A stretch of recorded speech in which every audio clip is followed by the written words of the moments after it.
شہے مدینہ سنو التجا خدا کے لیے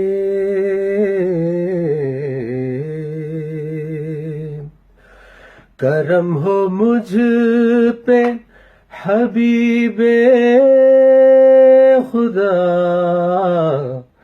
خدا کے لیے حضور غنچائے امید اب تو کھل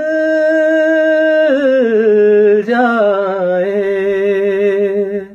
تمہارے در کا گدا ہوں تو بھیک مل جائے بھر دو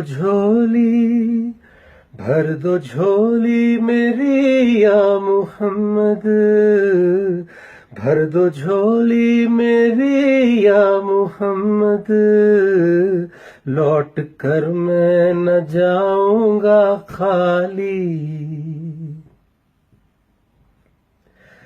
یہ بچپن سے میری فیوریٹ قوالی ہے اور اسی قوالی کی وجہ سے مجھے صابری برادران صابری قوال اس پوری فیملی سے محبت ہو گئی تھی شروع سے ہی.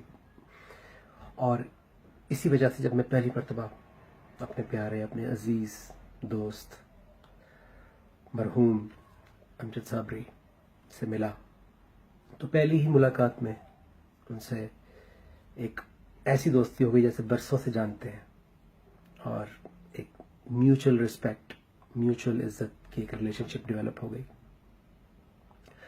اور پچھلے بہت سالوں میں ہماری بیشتر ملاقاتیں ہوئیں, کرکٹ بھی کھیلی, ٹرانسمیشنز بھی کیں اور ویسے بھی بات چیت ہوئی, میرے گھر پہ بھی تشریف لائے. ایک چیز جو میں آپ سب کو بتانا چاہتا ہوں, میں نے بہت سارے ان نون لوگوں کو سپر سٹارز بنتے ہوئے دیکھا ہے اپنی آنکھوں کے سامنے اور کس طرح ان کو بدلتے ہوئے اور ایروگینٹ اور پراؤڈ ہوتے ہوئے دیکھا.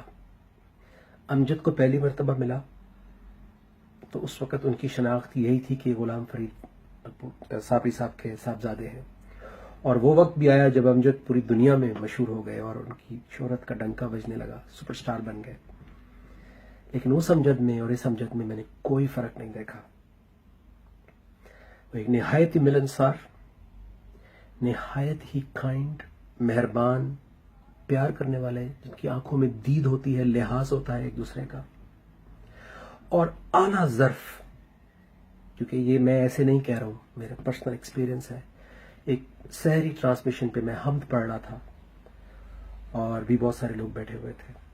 یہ تھوڑا سا لیٹ ہو گئے. تو عام طور پہ بہت سارے آرٹسٹ یہ پسند نہیں کرتے کہ وہ ٹیلی ویژن پر کسی کی اور چیز پڑھیں یا ساتھ دیں. یہ بیٹھے انہوں نے مائک اٹھایا اور میرے ساتھ پڑھنا شروع کر دیا, نہ تیرا خدا کوئی اور ہے نہ میرا خدا کوئی اور ہے. اور اس کے بعد میں نے ان کی قوالی ان کے ساتھ پڑھی, محمد نور مجسم.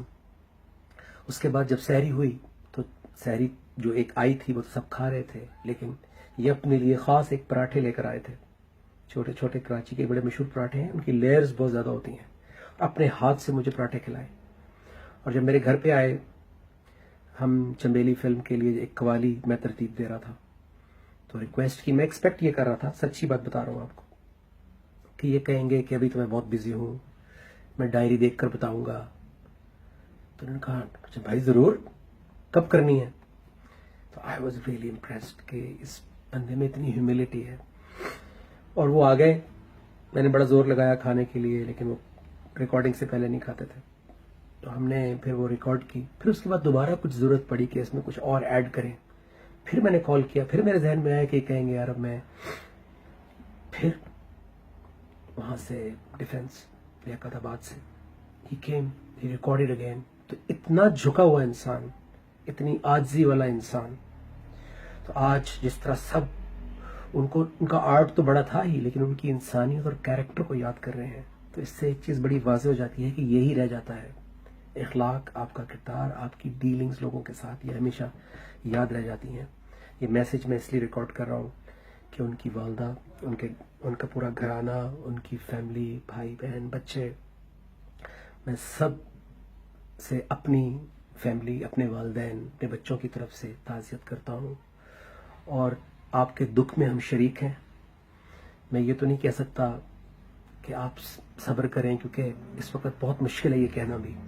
اللہ آپ کو صبر دے سکتے ہیں، اللہ آپ کو برداشت دے سکتے ہیں، کیونکہ یہ ایک ایسا نقصان ہے کہ اس پہ صبر بھی اللہ ہی دے تو آئے گا۔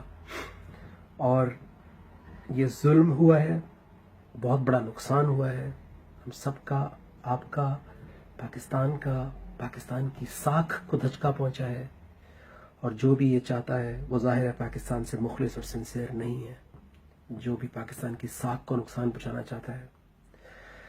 آپ اور ہم مل کر ہمیں اونرشپ لینی ہوگی۔ تنقید کرنے جاؤں گا تو بہت صبح ہو جائے گی، لیکن کرکس یہ ہے کہ آپ کو اور ہمیں اونرشپ لینی ہوگی۔ جس نے اس ملک کی ذمہ داری اٹھائی ہے، اس کو اپنا اوتھ، اس نے جو قسم کھائی ہے، اس کو وہ نبھانی ہوگی، تب جا کے پاکستان کو ہم سنبھالیں گے اور اس کا حق ادا کریں گے جو اللہ نے ہمیں یہ نعمت دی ہے۔ اللہ ہمارے بھائی امجد صابری کو اپنی بارگاہ میں اس کی مغفرت بھی قبول کرے اور کچھ جنت الفردوس میں مقام عطا فرمائے، آمین۔ السلام علیکم ورحمۃ اللہ وبرکاتہ۔